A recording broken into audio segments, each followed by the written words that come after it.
জানি, আমরা রানী শিরোমণির কর্ণগড় জানি, আমরা মা মাতঙ্গিনী হাজরাকে পুজো করি, যিনি এক হাতে জাতীয় পতাকা এক হাতে শঙ্খ নিয়ে ব্রিটিশদেরকে রুখে দিয়েছিলেন তাম্রলিপ্তে তমলুকের বানপুকুরে।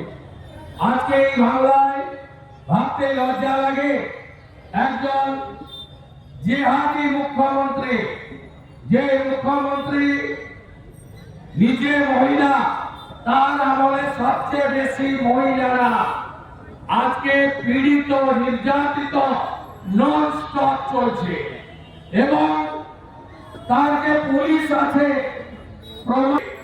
এই তৃণমূলের ধর্ষকদের বাঁচানোর চেষ্টা করছে। যে মুসলমানরা দল বেঁধে মমতাকে ভোট দেয়, মমতা ব্যানার্জির জিহাদিরা রামপুরহাটের বকটুইতে 7 জন মুসলিম মহিলাকে, শিশু কন্যাকে শীতল তুলে পোড়ানোর কাজ করেছিল। আমরা পাঁচটিতে দেখেছি মুখ্যমন্ত্রী বলেছেন ছোট্ট ঘটনা।